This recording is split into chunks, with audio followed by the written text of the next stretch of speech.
Hi everyone, gate की response sheet आ गई है और आई होप कि तुम सबने अपने अपनी रैंक प्रेडिक्टर्स से रैंक देख ली होगी।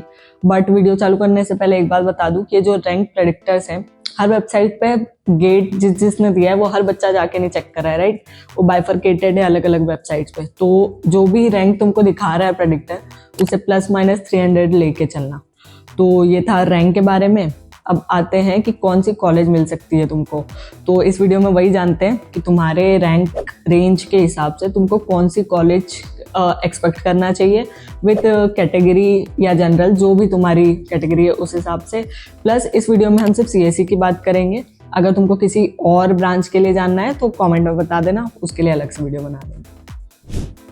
तो अभी तक तो तुमको ये पता चल ही गया होगा कि CSE में लास्ट 10 ईयर से अगर मैं कंपेयर करूं तो सबसे इजी पेपर आया है। और अगर अभी तक नहीं पता है तो रिजल्ट आएगा तो पता चल जाएगा। तो उस हिसाब से, उस डेटा के हिसाब से अगर हम देखें तो अगर तुम्हारे मार्क्स आ रहे हैं 78 के ऊपर तो तुम टॉप 50 रैंकर्स में रहोगे। 70 to 78 में टॉप 300 रैंक में, 60 to 70 में टॉप 1000 रैंक में, 50 to 60 में अराउंड 2000 to 3000 रहेगी तुम्हारी रैंक, और 40 to 50 अगर मार्क्स आ रहे हैं तो टॉप 5000 में। अब देखो, कॉलेज जब भी मिलता है ना तो तुम्हारे मार्क्स के हिसाब से नहीं मिलता है, वो मिलता है तुम्हारे स्कोर और रैंक के हिसाब से। तो जैसे अगर IIT बॉम्बे का कट ऑफ है 890 तो वो मेक श्योर करेगा कि टॉप 100 बच्चे ही वो ले, ठीक है। तो आगे प्रत्युष बताएगा वीडियो में कि किस कॉलेज के लिए कितनी रैंक तुमने एक्सपेक्ट करना चाहिए, मतलब कितनी रैंक पे तुमको कौन सा कॉलेज मिल सकता है बेसिकली। उससे पहले एक चीज़ है कि अगर तुमको काउंसलिंग से रिलेटेड या गेट से रिलेटेड या इन जनरल करियर से रिलेटेड कोई भी गाइडेंस चाहिए तो तुम या तो हमारी मेंबरशिप ले सकते हो, प्लस ये मेरी टॉपमेट की लिंक है। तुम 1-on-1 करियर गाइडेंस के लिए एक सेशन बुक कर सकते हो जब भी, वीकडे में, वीकेंड पे, तुमको जैसे भी लगे। तो उसकी लिंक ये रही, तो ठीक है, कनेक्ट कर लेना। बाकी तो ऑल द बेस्ट और देखो आगे। अब आ जाते हैं कॉलेज पे। तो कॉलेज को मैं 3 कैटेगरी में डिवाइड कर रहा हूँ, बड़े बड़े। पहली कैटेगरी में आते हैं आपके ओरिजिनल OG IITs जो हैं, जो कि आपके टॉप 7 पुराने IIT और IIT हैदराबाद।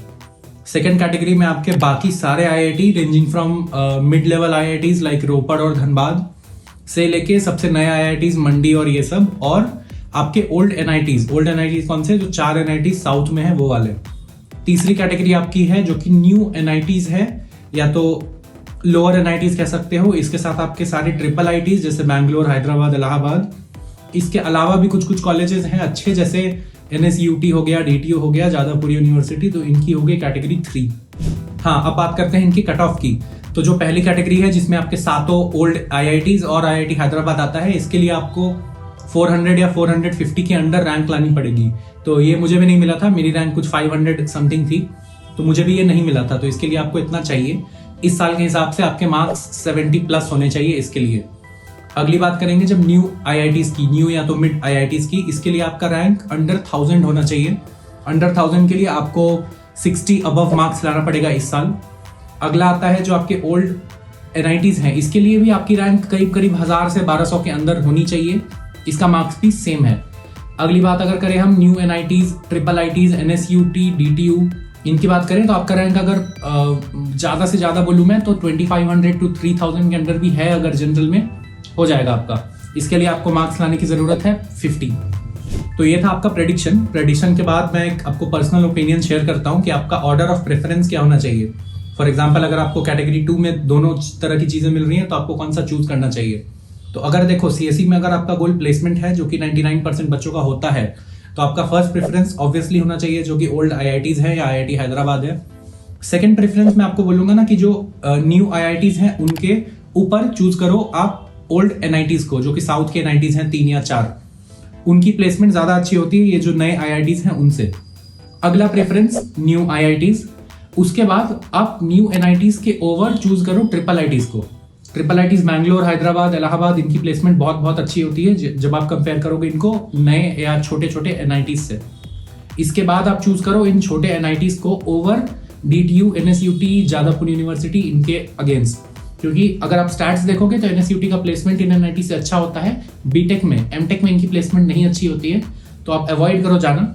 और अगर आपको कुछ नहीं मिलता है, अगर आप लास्ट में आते हो तो लास्ट में आप फिर चूज करिए NSUT, DTU, जादवपुर यूनिवर्सिटी और भी कॉलेजेस हैं सेंट्रल, उनको चूज कर सकते हो। तो बस आज के लिए इतना ही। तो ये वीडियो मैंने पहले भी बताया था कि CSE के लिए है। अगर आपको और ब्रांचेस के लिए चाहिए प्लीज कमेंट करिए और हम लोग पूरी कोशिश करेंगे उसके लिए बनाने की। और रिजल्ट्स के दिन पास आते जा रहे हैं, तो आपको भी बेस्ट ऑफ लक, हमें भी बेस्ट ऑफ लक, और देखते हैं क्या होता है।